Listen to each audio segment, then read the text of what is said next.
Thank you. It is wonderful to be here today in the beautiful city of Miami.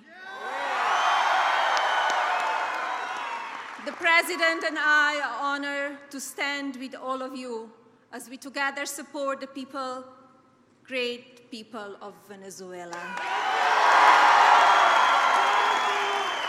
I'm proud to be here with you in the United States of America as your First Lady. Many of you in the room know what it feels like to be blessed with freedom after living under the oppression of socialism and communism. In Venezuela, the people are on the brink of reclaiming their own liberty. Today, we must let the Venezuelan people hear us all with one united voice. There is hope, we are free, and we pray together loudly and proudly that soon the people of Venezuela will be free as well.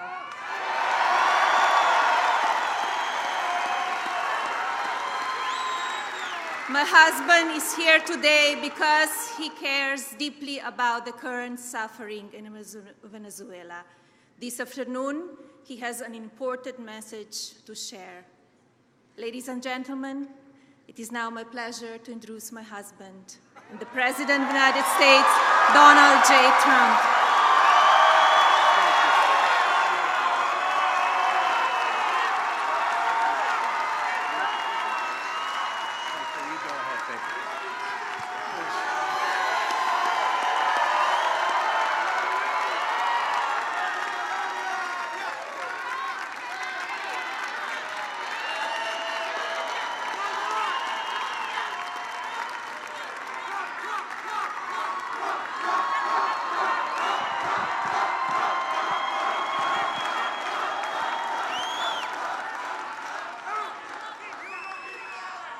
Thank you very much, Melania. America is truly blessed to have such an extraordinary, right? Extraordinary First Lady. She's extraordinary, she really is. She cares about people. Hello, Miami. I am thrilled to be back in the state I love with so many proud, freedom-loving patriots. We're here to proclaim a new day is coming in Latin America. It's coming.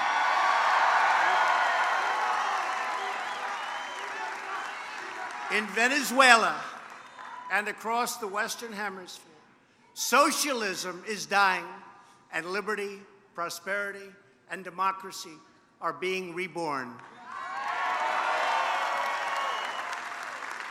Today, our hearts are filled with hope because of the determination of millions of everyday Venezuelans, the patriotism of the Venezuelan National Assembly, and the incredible courage of interim President Juan Guaido. The people of Venezuela are standing for freedom and democracy, and the United States of America is standing right by their side. We are profoundly grateful to every dissident, every exile, every political prisoner, and everyone who bears witness to the horrors of socialism and communism, and who has bravely spoken out against them. Thank you very much. The fact is, you've seen the crimes, and you've seen the corruption. You have seen the hunger and the suffering. You have heard the anguished pleas for help. You have protested and protested with respect, but loudly. And you have prayed for the day we can now see, which is just ahead, the day when all of the people of this region will at last be free.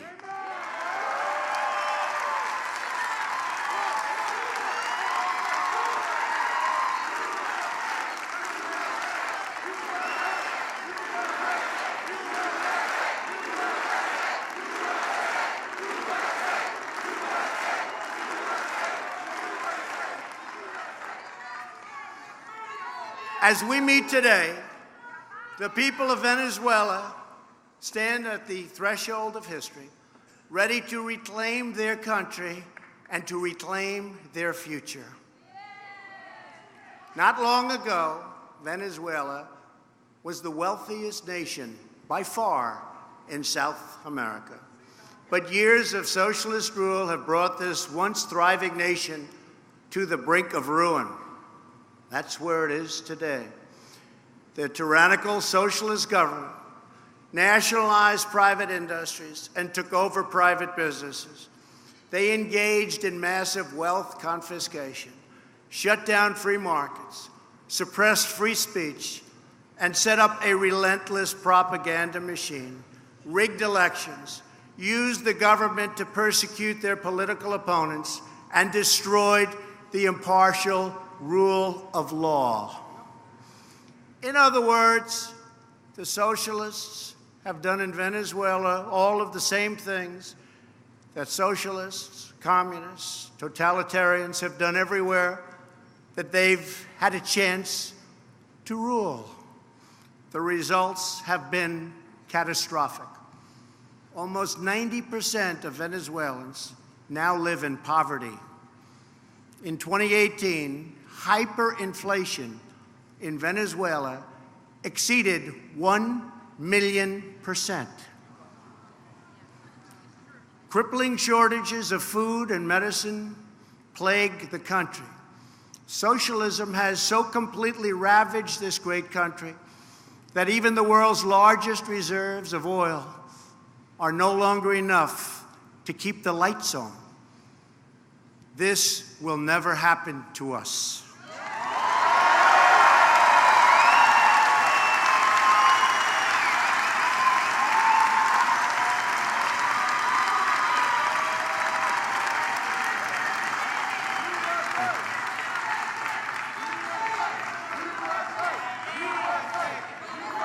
Thank you.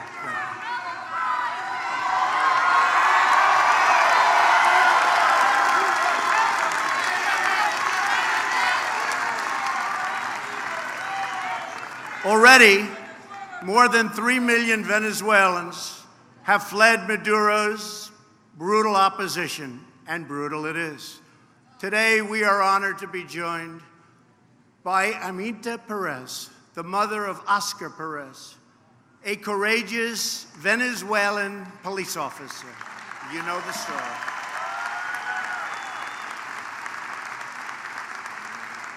In June of 2017, Oscar piloted a helicopter over the city of Baruta with the banner 350 Liberty, a reference to Article 350 of the Venezuelan Constitution, which states, "The people of Venezuela shall disown any regime, legislation, or authority that violates democratic values or encroaches upon human rights." Oscar said he wanted to give the people hope. He loved the people. He fought for the people, and they loved Oscar. But Oscar was gunned down and killed by Venezuelans, so you know this very well. You all know the story. By the Venezuelan security forces, viciously. Amita, our hearts break for your loss. Oscar gave his life for the freedom of his people. We all have hope today because of great, great people and patriots like Oscar. Please, Amita.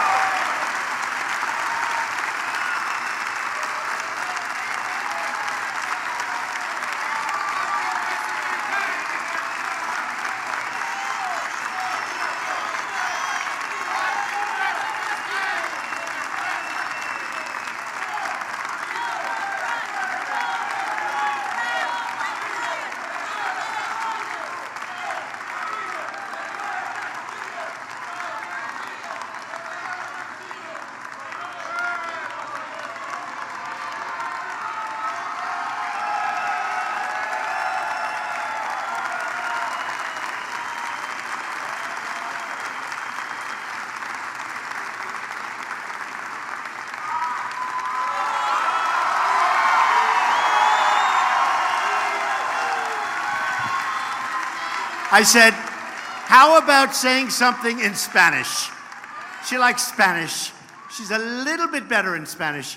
Please.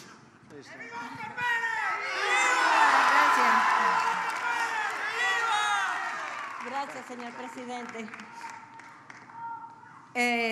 Me disculpan si se me salen las lágrimas. Lo que pasa es que hoy uno de mis hijos, otro de mis hijos, que también fue asesinado, está de cumpleaños hoy. Y entonces, bueno, pero estoy acá más que todo estoy con el presidente solicitando ayuda humanitaria. Estoy solicitando también justicia por mi hijo y por su grupo que fueron asesinados vilmente, por los hijos.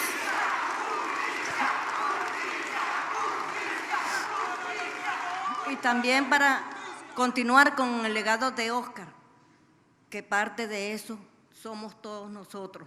Y vamos a continuar con la lucha hasta ver nuestra Venezuela libre y poder regresar a nuestra madre patria. Gracias.